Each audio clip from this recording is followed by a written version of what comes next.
notre présidence. Donc alors, deuxièmement, la préparation du sommet du G8 à Deauville.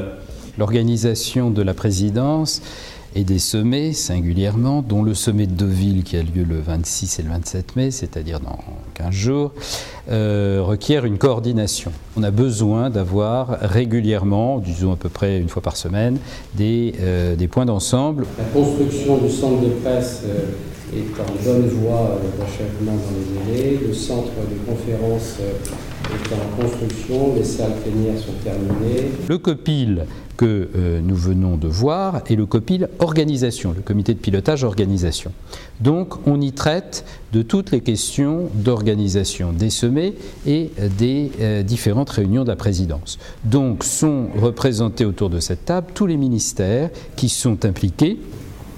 Grosso modo, tout se met en place sous beaucoup de pression, le temps est court, mais la bonne volonté y est. Je dirais qu'on est dans les temps, voilà, que monter un G8, c'est monter un événement exceptionnel, donc évidemment il y a toujours des risques, on essaye de penser à tout, le secrétariat général n'est pas tout seul, chacun y travaille, le ministère de l'Intérieur, le cabinet du président évidemment au premier chef, le président de la République lui-même. Donc on essaye de bien serrer les problèmes. Il peut toujours y avoir un pépin, il peut même y avoir un gros pépin, mais enfin, pour l'instant, je n'en vois pas à l'horizon et je suis confiant.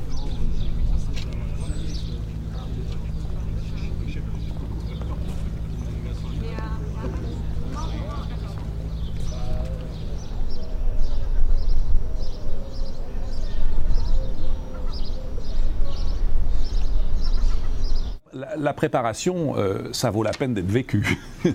C'est un très gros événement international avec beaucoup de services de l'État qui interviennent, avec les délégations étrangères qui ont également leur mot à dire. C'est près de 10 000 personnes qui seront là pendant quelques jours. Et donc, il y a une préparation qui est très minutieuse et qui fait que, évidemment, il y a un certain nombre de contraintes pour la population, mais la population de Deauville les comprend assez bien, ces contraintes. Et notamment, pour ce G8, c'est aller jusqu'au badgeage de la totalité de la population. Les grands endroits, ça va être évidemment le Palais des Congrès, un lieu de prestige qui s'appelle le Cercle, qui va être le lieu où vont se retrouver en arrivant l'ensemble des chefs d'État.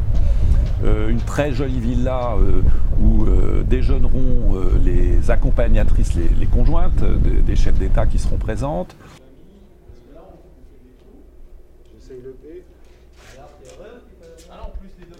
Le CID, c'est le centre de congrès de Deauville. C'est 18 000 m² et dans lesquels nous avons aménagé des salles de réunion, des bureaux, des zones d'accueil, des zones d'échange et de rencontres pour les chefs d'État et leurs délégations. La réalisation est tout à fait exceptionnelle. Tout ce qui a été fait, le choix, à la fois le choix des matériaux, des coloris, la décoration, l'aménagement, tout ça a été fait de façon extrêmement qualitative. Les derniers réglages sont en train d'être effectués, notamment dans les deux salles qui serviront à accueillir les chefs d'État. La salle du G8, un peu plus petite, où se tiendra notamment la session Internet avec les grands acteurs de l'Internet, et la deuxième salle où se tiendra les réunions du dialogue élargi avec notamment les pays africains.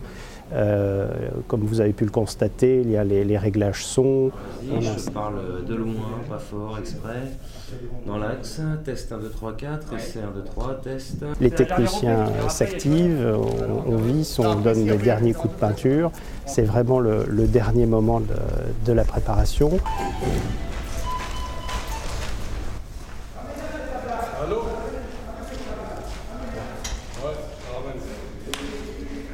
Et en même temps, au milieu de cette effervescence, vous avez les visites des missions diplomatiques qui sont pour la plupart déjà arrivées à Deauville et qui visitent les espaces où évolueront leurs chefs d'État. Refont tous les circuits que feront les chefs d'État, à la fois dans ce que nous appelons la zone rouge, qui est la zone exclusive où se rencontreront les chefs d'État et les Sherpas, et la zone bleue où nous sommes en ce moment et qui est dédiée aux délégués, c'est-à-dire aux personnes qui accompagnent, les diplomates qui accompagnent les chefs d'État et les Sherpas pour préparer et affiner les derniers points, les dernières virgules au communiqué qui seront donc délivrés à l'issue du sommet. La phase accréditation qui se trouve sur un autre site qui n'est pas au CID, qui est de l'autre côté du port de Deauville, où là, les missions diplomatiques aussi sont venues chercher l'ensemble des badges. Donc vous avez toute une série de badges qui permettent d'avoir accès aux différentes zones du sommet, du centre de conférence de Deauville, des badges bleus, des badges rouges bien sûr pour les deux grandes zones, mais aussi des badges qui permettent à la presse de travailler. J'essaye le P. Global Press. Global Press. Et quelle nationalité? Média, like that. Ici, vous êtes sur le premier site où accède la presse, donc, afin d'accéder au centre de presse donc, de l'hippodrome pour retrait des badges d'accréditation. On a certains critères de délivrance du badge, donc un classement particulier puisque nous délivrons uniquement sur nationalité du média.